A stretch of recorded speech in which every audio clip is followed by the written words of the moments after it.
My first guest is the owner of Undiscovered Realm in White Plains, New York, Chris Wilcock. Welcome, sir. Hey, what's up? Long time no see.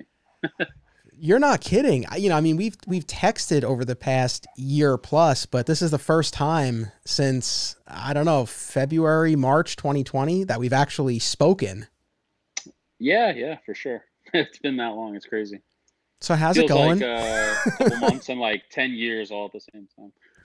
Yeah, it's going. It's been a weird year. We never really stopped moving, so like I don't know. I feel like I have a different perspective on everything than a lot of people because like if anything, things ramped up for us during the pandemic, which is crazy. I don't know how it got busier, but it did. And aside from like a week or two at the beginning there, where everything was just shut down, we've been going nonstop. So yeah, it's been a blur. But like I said, it feels like a decade, but a month at the same time. Yeah, How no, are I you? I do understand. Yeah, no, I mean, all good, honestly, in the most important ways. Yeah. So that that's the most important thing. The thing I wanted to ask you, because obviously you've been on the show a bunch of times, and for people who have Yeah. listened to your earlier appearances, they know how how big conventions are for you, the conventions that Yeah. you run and the conventions that you attend as a vendor. And of course, for the most part over the past year plus, you've not had that. So I would imagine listeners would be curious, as am I, Yeah. Sure. how have you managed, over all this time without those conventions? Yeah, so I mean, that was a weird thing, and speaking of conventions, like we did C2, so we have like a break from like November to basically like March every year, so it's like 4 months. There's nothing, and then C2E2 or Ohio are usually the first ones of the year.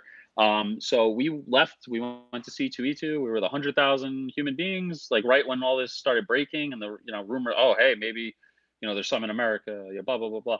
And then we went straight from there to Cleveland, and we did Wizard World, and then we came home, and like 2 days later, literally the entire country just stopped and shut down. So it was even more of a switch for us because we were like literally in a room with, like I said, 100,000 people to you can't even see your neighbor.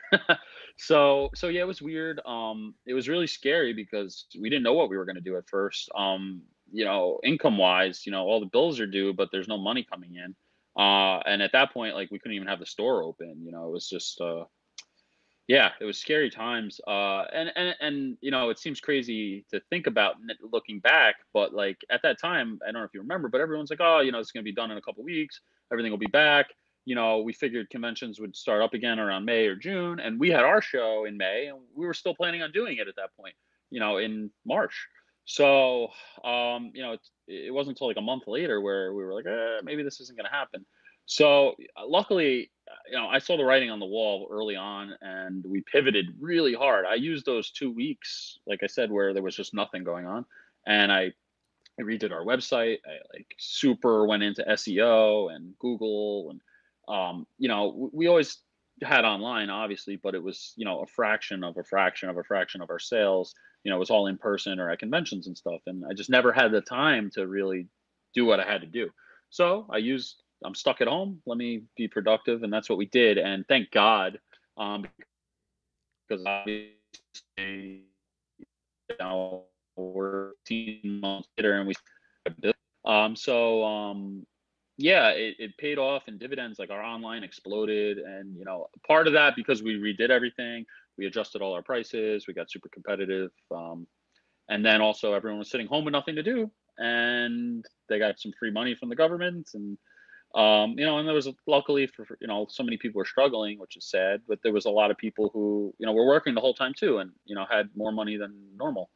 So and I don't know if you guys have been paying attention to the collectible market over the last year, but it has been bonkers. I want to say like every person on this planet took their government check and bought Pokemon cards or pops or action figures, you name it, because everything's just doubled and tripled and quadrupled in price. And so, as crazy as it is to say, we came out of the pandemic much better than we went in, and I thank my luck, my stars for that. But it is what it is, and it paid off. So I'm happy we're still here. We're bigger than ever.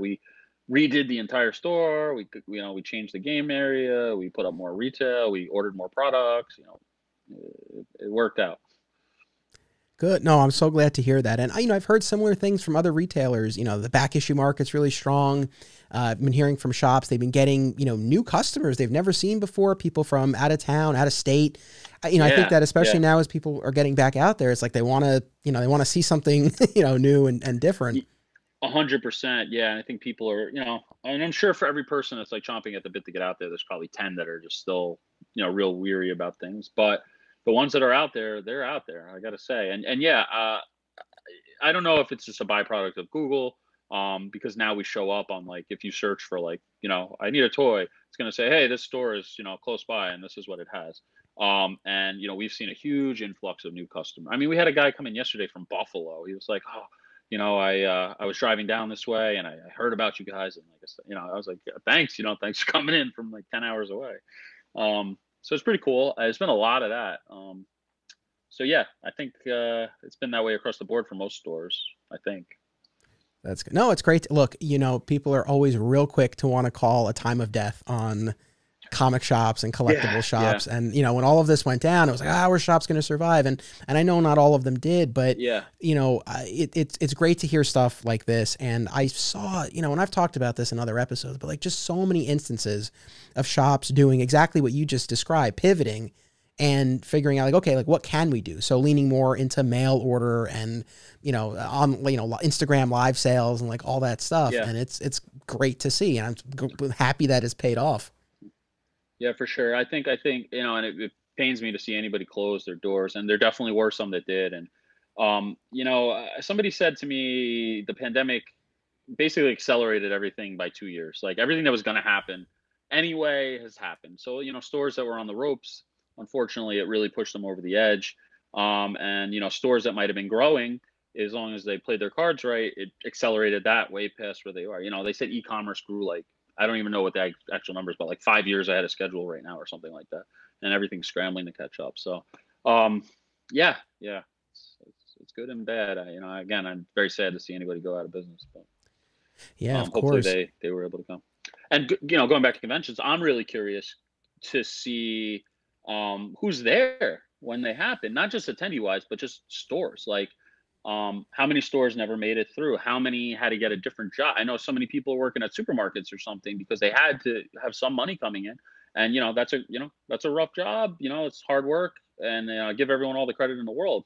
But a lot of people either sold off all their stock and they don't do it anymore, or they realize, when you had a forced break and you were out of the cycle, like, yeah, maybe this isn't for me, and I'm gonna do something else. Or their online exploded and they don't need to do shows, or you name it. And I've seen, like, even looking at floor plans for upcoming conventions and stuff as things start to get planned and stuff, like, oh yeah, that place went out of business. Oh yeah, this space opened up. They're not doing shows anymore. So I'm really curious to see, if we get to New York Comic Con and it happens, and what's it look like?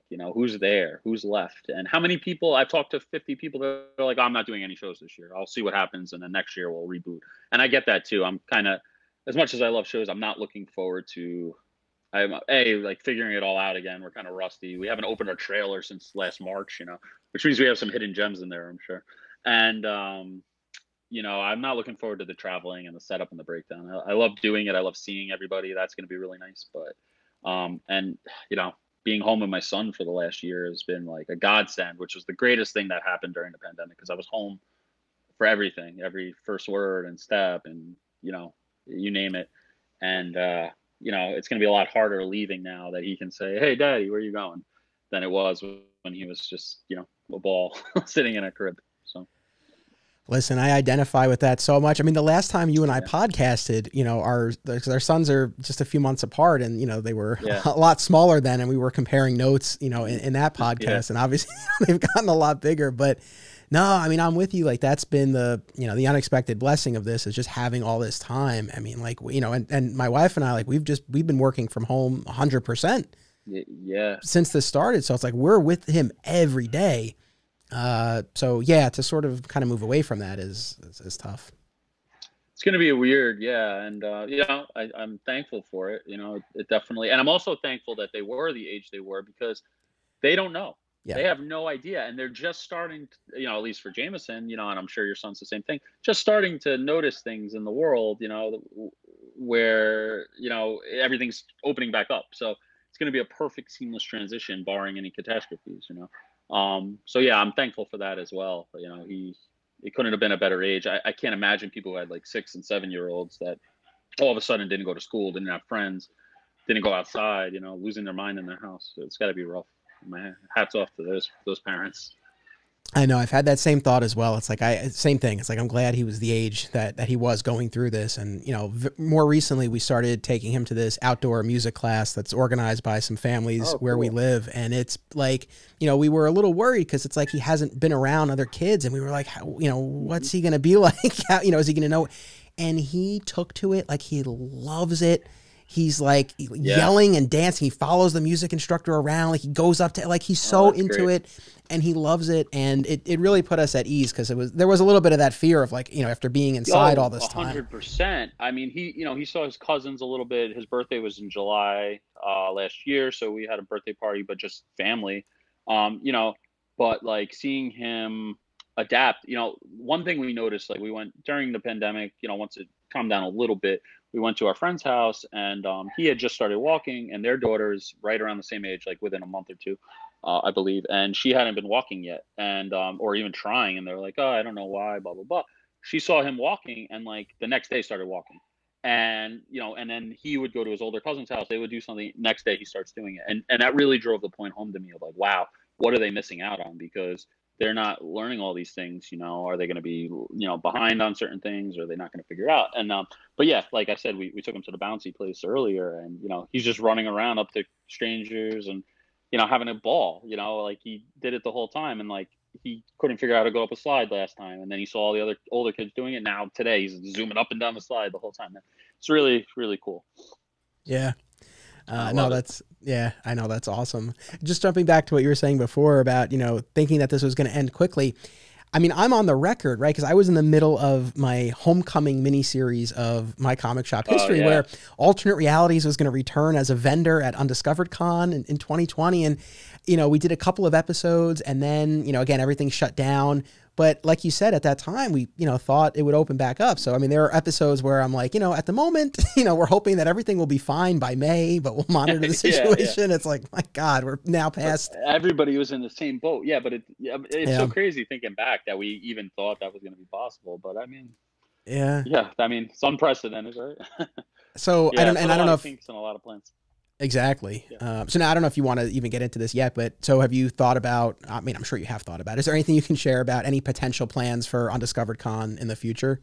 Yeah. I mean, people are starting to, we'll get a message every couple of days like, hey, what's going on? I haven't. I mean, I knew at the beginning of this year, like I was like, there's no way I'm doing, even if this disappears tomorrow, like I'm not running a show. There's just, under the best of circumstances, you're working on razor thin margins. You're dealing with nightmares. Like I can't imagine with any uncertainty whatsoever. Also, like, now it seems like everything's gonna be open 100%, blah, blah, blah. But like, if you even had to do like 80% capacity, you're screwed. Like that's, you might as well not even do the show, short of taking a loss just to keep the momentum going. It's not worth it. And it takes so long. Like, I can work pretty quick, but you're still need like 6 months at least, preferably a year, but like, it's just not doable, and then it's like, what guests are out there? Who's going to do shows now? And this is another big problem. And we're running into this already. All these shows are rescheduling, and they're just all falling on top of each other. So it's like, well, I got these 3 shows that I paid for a year ago. I can't do all 3 of them. What do I do? And some of them are better than others with letting you roll over. Some are not. Some places, I don't even know if they're coming back. You might have just lost your money. It sucks, and that was painful for us too, because like I said, we were 2 months away from running our show last year. So like we had we chose, I mean, I could have rolled everyone over. As a fellow vendor, I know what everyone's going through. Like $500 back in your pocket right now might be like getting 10,000. So it's like, we refunded everybody. I didn't want to deal with rolling it over. I didn't want to deal with the uncertainty. Here's your money back.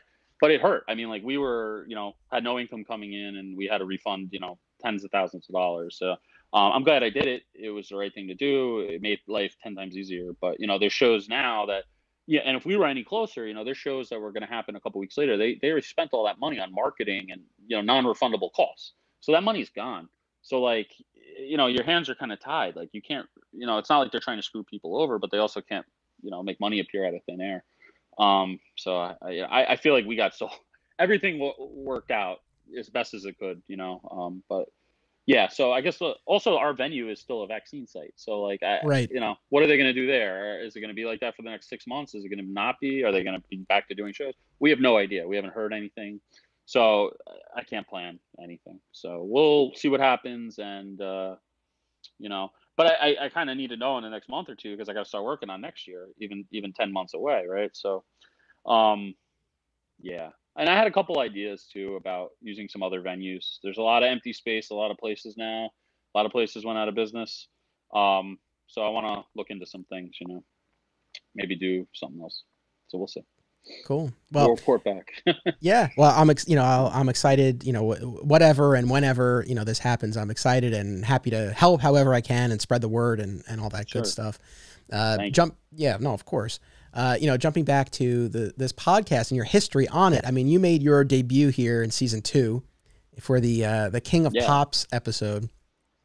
And, you've continued appearing, every season since, and I've lost count now of how many you've done. And we did a 4-part Patreon miniseries. Like we've done a Yeah. bunch. And I was just curious, do you have a favorite appearance of yours on the show? Yeah, to be honest, they all kind of blur together, and not in like a bad way. Like, oh, I don't care about it. To me, it's like one big conversation. So like, I don't know which is which. I guess the 4-part. It's always nice to like really be able to dial in on things a little more specifically. Obviously, this is going to be like the shortest thing we've ever done. So kind of just have to broad strokes. But I like getting into the nitty gritty of things. Yeah, So I'll go with that. When we did that, yeah, Never Stop, Never Popping, that was definitely a highlight for me, among our conversations, as much as I have enjoyed all of them. But that was so cool, really just kind of getting to peel the layers back and, I guess recognize certain things that you and I have in common that we wouldn't have necessarily known right off the bat, like dealing with that early shyness and stuff like that.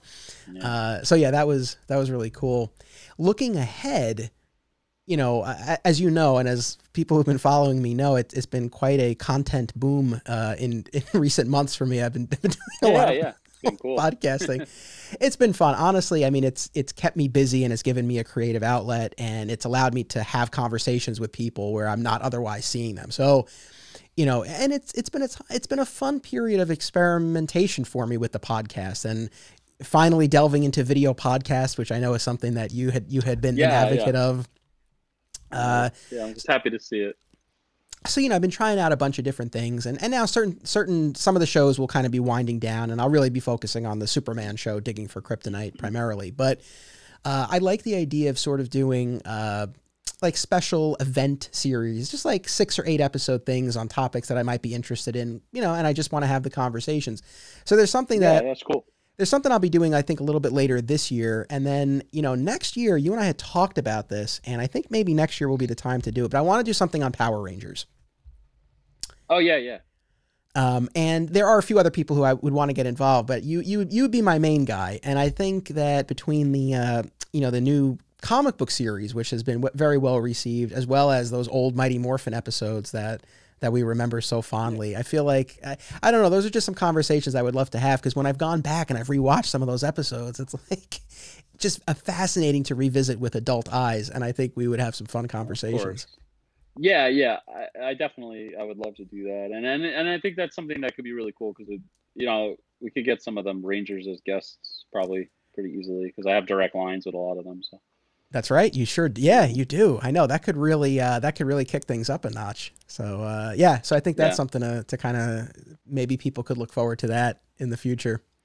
The other thing I wanted to talk to you about, I have to confess, right? So you came on the show initially to talk about Pops, and every time you've been on the show since, we've talked about Pops, and I think my Pop days have kind of passed. It happens. But it's not, I don't, I have nothing against Pops, and I think they're awesome, and I encourage people to collect them, and I encourage them to go to your website and get them from Undiscovered Realm. I think a couple of things happen, and I feel like the 100th episode is an appropriate place to talk about it as we're kind of looking back, and since you and I have talked about pop so much, I think it's been a function of a few things. One is space. Like, we moved just about a year ago, and we have a lot more space than we did before in that one bedroom apartment. Yeah, you should have more. There's more space, but like we've already put up a lot of artwork and photos and stuff like that in the living room. And as much as in our old place, and you saw this, the pops were on floating shelves in the living room, I don't know that Steph is totally looking to replicate that here. And so and I'm not laying this at her feet, but I don't know that that's her vision for the space. So my main area, as I'm looking around here, is in the home office in Flat Squirrel Studios. And I have a lot of stuff up already. I mean, there's acoustic paneling and there's artwork and there's bookshelves. There's still some rooms I can get a good amount of them up, but I don't know how much the collection can really afford to grow. And especially now that I sort of know, hands are tied, yeah. Well, that's the thing, because for a long time it was like, well, I don't have the room to display all of them now, but in the future. But now I really have a pretty clear sense of the space I'm going to be working with for the foreseeable future. Yeah. There's no more question mark. Hey, look, I get it. It happens. So there's always going to be something. They'll come out with something that you're like, I got to get that. Like, what if they make Smallville Wave 2? If they do Smallville Wave 2, I'll get that. There's always something. Yeah. Yeah. But to be honest, I think that's the other thing that I kind of am butting up against is that, in the beginning, it was just so cool that and you and I have talked about this, right? That for a lot of properties, TV shows and movies in particular, this might be the only collectible that's available for that show. So it was so cool. Happens all the time. Yeah. But now I just feel like almost everything gets popped. So it's lost a little bit of its luster for me. Like when they announce something, it's not so much like, oh, wow, I can't believe there are pops for that. It's just sort of like, oh, okay. Like, yeah, of course they're doing pops for that. Yeah. You expected that. No, I agree 100%. It's like, how have they not made these shit? What's going on? But I want to. Yeah, I get it. But again, I don't. This is not, unlike some people have, this is not like a philosophical objection to pops. It's just that for me in my life at the moment, and the last thing too, and again, this is not, I'm not blaming Steph, but it was something that when we were first getting into it, we were really collecting them together. Because like before she and I ever met, like, of course I had collected comics and statues and artwork and stuff like that, but I had never gotten any pops until we started getting them together. So it was really something that was ours. And I think as much as she still enjoys them generally, I don't think she's as into them as I am. And I don't know that I have enough interest to like generate the momentum for both of us. Sure. Yeah. No, I get it. No, look, like I said, it happens to everybody, and like, or you thin down and you pick up the ones you want. Like you're probably in a boat where like almost all the stuff you have is probably worth like 5 times what you paid for it at this point. So, you get out or you thin it out, you buy some other collector. It's the life of a collector. I've done it a million times. It's all the time. So whatever. If there's ever something you do need, you know where to get them. But you're always the go-to place. Actually, we've like really over the past year, we've like really been hunkered down. And like I said, working from home and all that. But I did go to Undiscovered Realm around Milo's birthday because we got a Stitch pop for his birthday cake. Oh, cool. I think, I remember you saying that. I wasn't there though, right? Yeah. No, you weren't there that day, but I did text you ahead of time and you confirmed that you had it. I remember. Yeah. But I wanted to share this with you because I thought you'd get a kick out of it. So of course the pops, we've talked about it on the show, and it was a discussion point in the documentary, My Comic Shop Country. And so there are reviews of the film on a site called Letterboxd. And from time to time, I will check just to sort of see what the feedback is. Sure. And there was one that I wanted to share with you. I'm going to read this word for word. This is these are not my words. Okay. But the person wrote, no, they're on your side. Oh, they wrote, good. Oh, good. They wrote, what these bitches got against Funko Pops, honestly. People could come in looking for them and leave with comics. Like, dudes, do whatever it takes to get foot traffic and stop being snobs.